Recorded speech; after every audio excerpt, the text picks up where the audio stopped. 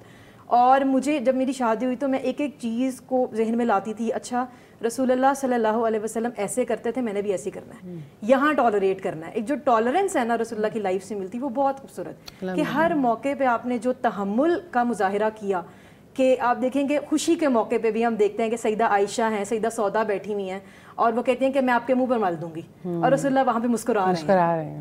تو یعنی کوئی ایسا ہمیں نہیں ملتا کہ رسول اللہ صلی اللہ علیہ وسلم نے یہ والی بات کہی ہو کہ یہ والا مذاق یہاں پہ درست نہیں. یعنی آپ ان کی جذباتی کیئر بہت کرتے تھے, جس طرح ہمیں ملتا ہے کہ سیدہ عائشہ نے کھیل دیکھنا تھا اور رسول اللہ صلی اللہ علیہ وسلم اتنی دیر کھڑے رہے اور وہ دیکھتی رہیں. اور وہ کہتے ہیں کہ جب وہ خود تھک گئیں تو انہوں نے کہا کہ اب مجھے بس, اب میں تھک گئی ہوں, یعنی اب میں نے. تو یعنی ہر اینگل ہی اتنا خوبصورت ہے. اور عورت جو آج استاذہ بات کری تھی, سینسٹیوٹی کو سمجھنا بہت ضروری ہے, اور وہ رسول اللہ کی لائف کو پڑھے بغیر آپ سمجھ ہی نہیں سکتے, چاہے وہ ایک بیوی ہو چاہے وہ ایک شوہر ہو, کہ عورت سینسٹیو ہے, اللہ تعالیٰ نے اس کو سینسٹیو بنایا ہے. اس کو جیسے استاذہ بھی بات کری تھی نا کہ اس کو یعنی پسلی کی ہڈی ہے نا, آپ اسے نہیں سیدھا کر سکتے, آپ کو اس کے ایموشنز کا خیال رکھنا پڑے گا, اور اگر آپ اس کا خیال رکھو گے تو وہ آپ کا اتنا ہی خیال رکھے گی الحمدللہ. جیسے قرآن میں آتا ہے نا وہ وعاشروہن بالمعروف, کہ ان کے ساتھ معروف طریقے سے. تو الحمدللہ تو ہر اینگل ہی اتنا خوبصورت ہے. اور ایموشنل کیئر تو, اور میں کہتی ہوں کہ آج کی یوتھ کو یہ سمجھنا بہت ضروری ہے کہ جو استاذہ بھی بات کری تھی کہ نکاح پہ لاکھوں کا خرچہ ہوتا ہے, لیکن جو روح ہے نا شادی کی وہ سمجھائی نہیں جاتی ہے. لاکھوں کیا جی, اب تو کروڑوں پہ خرچ کیا جاتا ہے. کہ روح جو تھی نا اصل میں وہ کیا تھی, ٹالرنس تھی, اس کی ایموشنل کیئر تھی, اس کی فزیکل کیئر تھی. فزیکل سے بڑھ کے بہت کچھ تھا جو آپ نے اس کا خیال رکھنا تھا. اس سے گھر جو ہے وہ الحمدللہ بستے ہیں. تو مجھے لگتا ہے کہ یہ ہمیں یعنی ضرور اس کے بارے میں سیکھنا چاہیے اور پڑھنا چاہیے. اور ہر عورت کو اور ہر مرد کو شادی سے پہلے میں سمجھتی ہوں, جیسے ہم کہتے ہیں نا پیرنٹنگ کا کورس ضروری ہے, میرٹل میٹر مسٹ ہے. اور استاذہ نے جس کو تبھی تبدیلی آئے گی جب اس کو ہمارے کریکولم کا حصہ اس کو امپورٹنس دی جائے گی, ہمارے ایجوکیشن کے اندر ان چیزوں کو لے کے آیا جائے گا. کیونکہ دینی ادارے جو کام کر رہے ہیں, کچھ 1% 2% لوگ ہیں جو وہاں تک چلے جاتے ہیں اور جو ان چیزوں کے بارے میں سیکھ جاتے ہیں. اور جب آپ کا پارٹنر جو ہے وہ بالکل لابلد ہوتا ہے تو بھی بہت بڑا مسائل پیدا ہوتے ہیں. لیکن ایجوکیشن تو انڈرسٹینڈنگ ہے نا, ہر کسی نے اسکول کی تعلیم, کالج کی بنیادی تعلیم حاصل کرنی ہے. تو اس کے لیے ہمیشہ استاذہ آپ بھی بات کرتی ہیں, اور حل یہی سمجھ آتا ہے کہ ان چیزوں کے اوپر گفتگو ہونی چاہیے, اس کو پارٹ آف دا کریکولم ہونا چاہیے.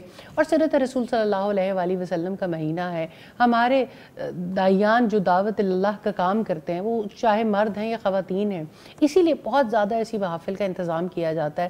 سیرت کے مہینے میں ہماری ذمہ داری اور بنیادی بڑھ جاتی ہے کہ ہم رسول اللہ صلی اللہ علیہ وآلہ وسلم کا اسوہ سکھانے کے لیے اسکولز میں, کالجز میں اور ڈفرینٹ سیگمنٹس میں, کیونکہ لوگوں کے دل نرم بھی ہوتے ہیں, ہر طرف تقاریب کا اہتمام بھی ہو رہا ہوتا ہے, تو یقیناً ان کی مدد بیان کرنا بہت بڑی بات ہے. ہم ایک چیز کو اڈاپٹ کر لیتے ہیں, دوسرے کے بارے میں تانا زنی کرنا شروع کر دیتے ہیں. تو ایک ہولسم اپروچ کی بہت زیادہ ضرورت ہے. استاذہ اس کے بارے میں آپ مزید کچھ کہنا چاہیں؟ فائزہ جی جزاک اللہ خیر. یہ بات بڑی امپورٹنٹ ہے کہ ہمیں جو ہے وہ سوسائٹی کو ایجوکیٹ کرنا ہے اور سوسائٹی کو ایجوکیٹ ہونا ہے انشاءاللہ. اور تعلیمی اداروں کے توسط سے نبی صلی اللہ علیہ وسلم کی حیات کے مختلف گوشوں کو, اور جس کی خواتین کو نیڈ ہے یعنی بچیوں کو نیڈ ہے, ان کو وہ چیزیں ضرور پڑھانی چاہیے. میں سمجھتی ہوں بچوں اور بچیوں کی شادی اس وقت کرنی چاہیے جب وہ واقعتاً شوہر بیوی کے حقوق سمجھنے اور پریکٹیکلی اس کو لے کے چلنے کی کوشش کرنے والے بنے, اور وہ بچوں کی تربیت کرنی سیکھ چکے ہوں. اگر ان کے پاس یہ نالج نہیں ہے تو پہلے انہیں ایجوکیٹ کرنا چاہیے, پہلے انہیں ایجوکیٹ کیے بغیر نہیں بھیجنا چاہیے. اور آپ مجھے بتائیں کہ تعلیم کا مقصد کیا ہوتا ہے؟ کیا تعلیم کا مقصد محض یہی ہے کہ لوگوں کو روزی کمانے کے قابل بنا دے؟ پھر روزی کس کے لیے؟ جن کے لیے روزی کمانی ہے ان کے ساتھ تو پہلے اپنے تعلقات ٹھیک کر لیں, ان کے لیے تو کچھ کرنے کے قابل ہو جائیں. تو زندگی کا یہی پہلو نہیں ہے کہ لوگ صرف کھانے پینے کے قابل ہو جائیں, رہنے سہنے کے قابل ہو جائیں.